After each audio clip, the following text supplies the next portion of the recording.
Imagine a kingdom carved into stone, where towering spires once pierced the sky, marketplaces glowed, and children's laughter echoed through courtyards. Yet beneath all this beauty lay a forgotten fear, a fear so ancient it slipped from memory, a threat so insidious it rose not with a roar, but a whisper. This is the story of Hallownest, its rise, its hubris, and its fall. Stay with me, because what we uncover will change the way you see this kingdom forever. Long before Hallownest's spires touched the sky, there was another world beneath its roots, ruins of an ancient civilization. They were master artisans of soul totems and devices that could channel soul, perhaps even connected to the great void in the depths below.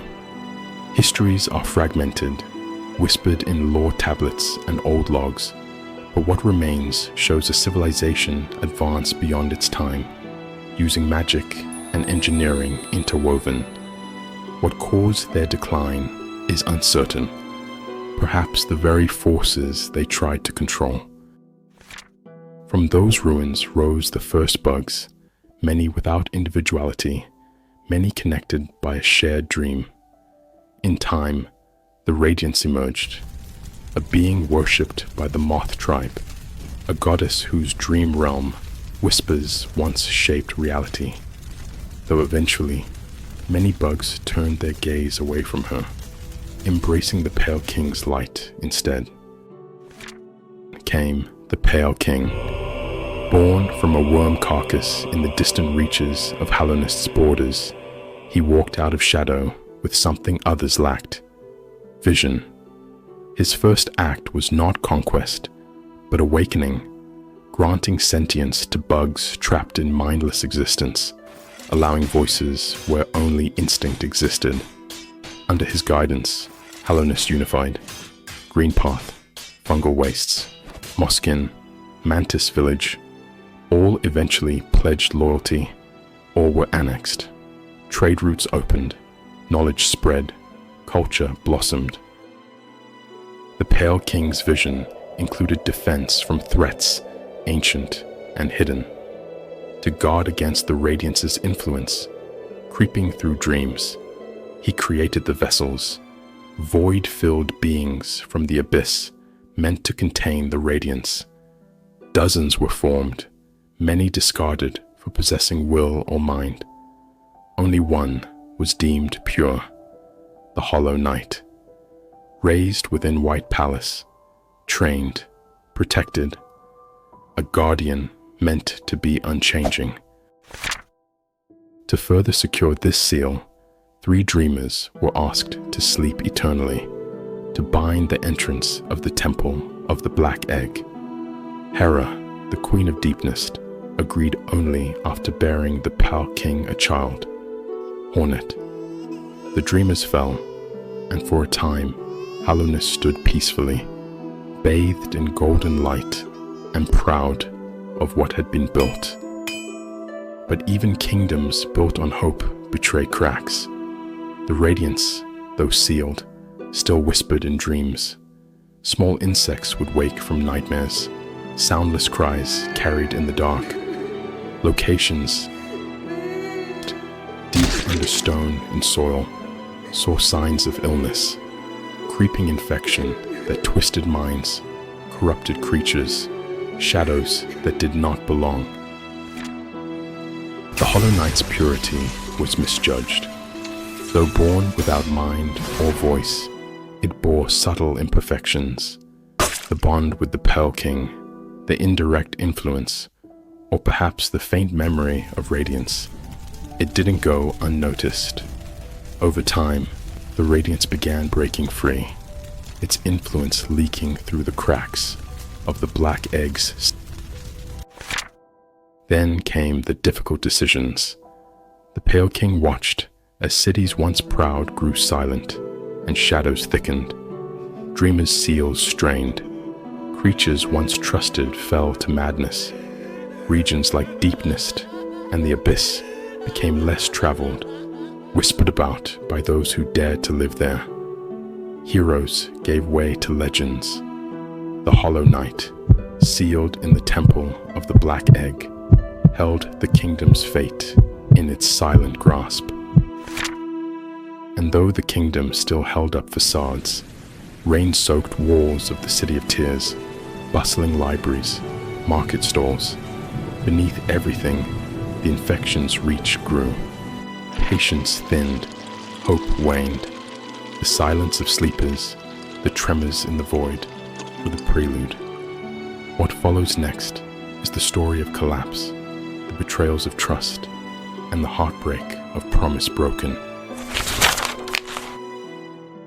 Even though Hallownest basked in light, the first shadows of trouble crept in from the edges.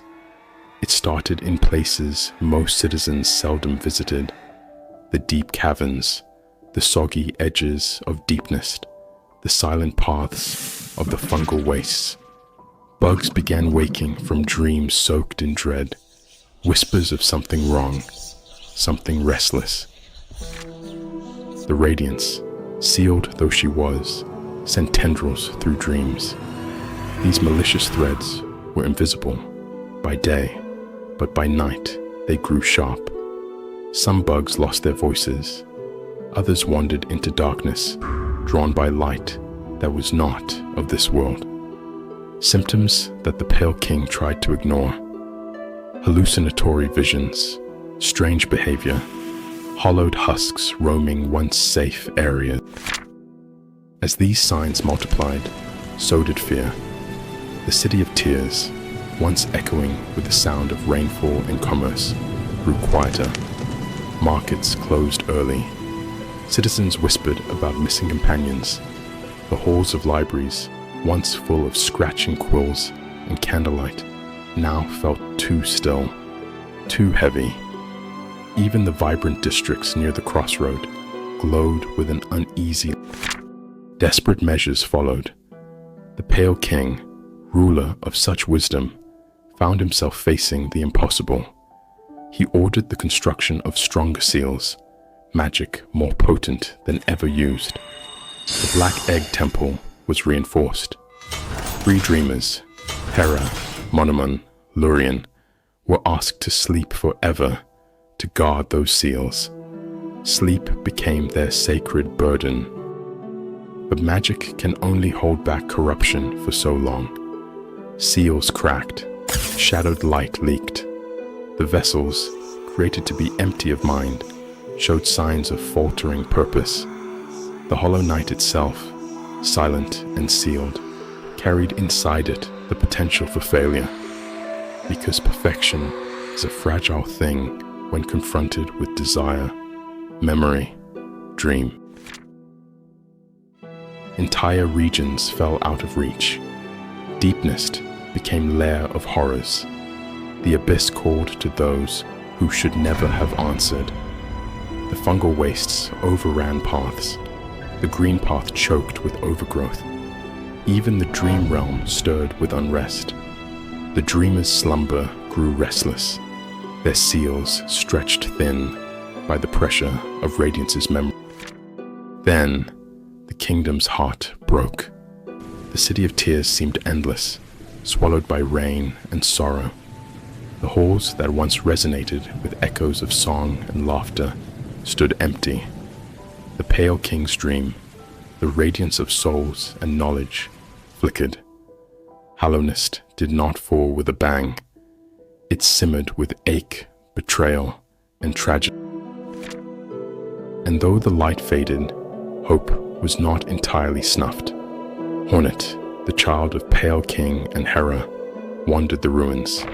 Hidden groups kept alive memories, lore keepers, seekers who whispered of Radiance, of the dreamers, of the lost glory. But the seal on the Black Egg held only so long. In the next chapter, we'll discover how even silent guardians can break, how enemies rise not just from outside, but from within. Stay for episode 2, The Hollow Knight's Fate.